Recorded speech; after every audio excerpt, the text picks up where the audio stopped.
Middle east में तनाव एक बार फिर खतरनाक मोड़ पर पहुंचता दिखाई दे रहा है। एक तरफ अमेरिकी राष्ट्रपति डोनाल्ड ट्रंप और इजरायली प्रधानमंत्री बेंजामिन नेतन्याहू के बीच तीखी नोकझोंक की खबरें सामने आ रही है, तो दूसरी तरफ ईरान के राष्ट्रपति मसूद पेजेश्कियन के कथित इस्तीफा को लेकर फैली अफवाहों ने कई राजनीतिक हलचल पैदा कर दी है।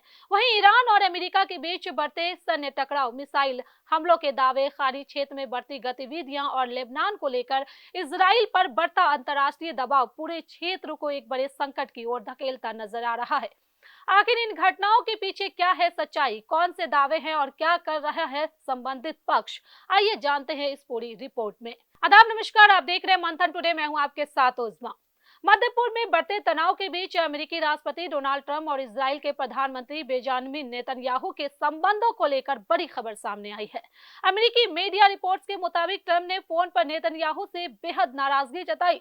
रिपोर्ट्स में दावा किया गया है कि ट्रंप ने लेबनान में इजराइल की बढ़ती सैन्य कार्रवाई को लेकर कड़ा रुख अपनाया है और कहा है कि इस तरह की कार्रवाई से इजराइल अंतर्राष्ट्रीय स्तर पर और अलग थलग पड़ सकता है। रिपोर्ट्स के अनुसार ट्रंप ने यह भी कहा है कि लेबनान की राजधानी बेरूत पर हमले की धमकियां क्षेत्रीय शांति प्रयासों को नुकसान पहुंचा सकती है। हालांकि इन दावों की स्वतंत्र पुष्टि नहीं हुई है, लेकिन यह जरूर माना जा रहा है कि अमेरिका फिलहाल क्षेत्र में तनाव कम करने की कोशिश कर रहा है। विशेषज्ञों का मानना है कि यदि अमेरिका और ईरान के बीच कोई संभावित समझौता आगे बढ़ता है, तो इजराइल की आक्रामक रणनीति उस प्रक्रिया को प्रभावित कर सकती है। अब बात उस खबर की जिसने पिछले कुछ घंटों में अंतर्राष्ट्रीय मीडिया में खूब सुर्खियां बटोरी। कुछ विदेशी मीडिया रिपोर्ट्स में दावा किया गया कि ईरान के राष्ट्रपति मसूद पेजेश्कियन ने अपने पद से इस्तीफा दे दिया है। रिपोर्ट में कहा गया कि सरकार और आईआरजीसी यानी कि इस्लामिक रेवोल्यूशनरी गार्ड कॉर्प्स के बीच मतभेद बढ़ गए हैं, लेकिन अब ईरानी सरकार और राष्ट्रपति कार्यालय ने इस सभी दावों को पूरी तरह से खारिज कर दिया है। राष्ट्रपति पेजेश्कियन ने साफ कहा है कि उन्होंने कोई इस्तीफा नहीं दिया है और वो अपनी जिम्मेदारियां निभाते रहेंगे।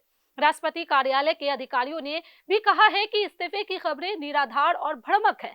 ईरानी मीडिया ने आरोप लगाया है कि यह खबरें देश के भीतर अस्थिरता का माहौल पैदा करने के उद्देश्य से फैलाई गई है। इस घटनाक्रम के बाद फिलहाल यह स्पष्ट हो गया है कि मसूद पेजेश्कियन अभी भी ईरान के राष्ट्रपति पद पर बने हुए हैं। अमेरिका और ईरान के बीच तनाव लगातार बना हुआ है। दोनों देशों की ओर से सैन्य गतिविधियां और जवाबी कार्रवाई को लेकर अलग अलग दावे किए जा रहे हैं। ईरान और अमेरिका दोनों एक दूसरे पर क्षेत्रीय अस्थिरता बढ़ाने के आरोप लगा रहे हैं। अमेरिकी सेंट्रल कमांड ने दावा किया है कि उसने आत्मरक्षा में कुछ सैन्य कार्रवाई की है, जबकि ईरान का कहना है कि वह अपनी सुरक्षा और संप्रभुता की रक्षा कर रहा है।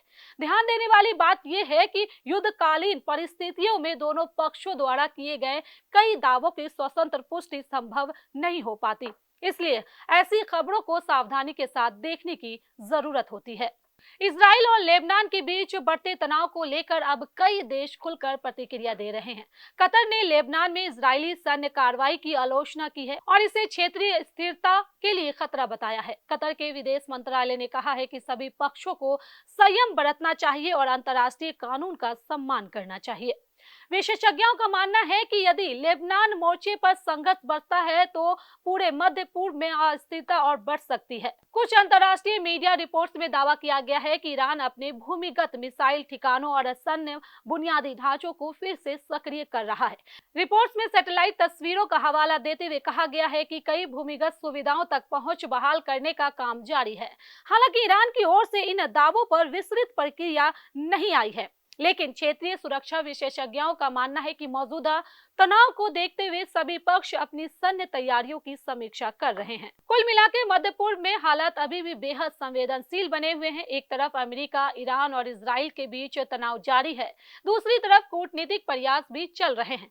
ईरान के राष्ट्रपति के इस्तीफे की खबर फिलहाल गलत साबित हुई है, जबकि ट्रंप और नेतन्याहू के संबंधों को लेकर आई रिपोर्ट ने नई चर्चा को जन्म दिया है।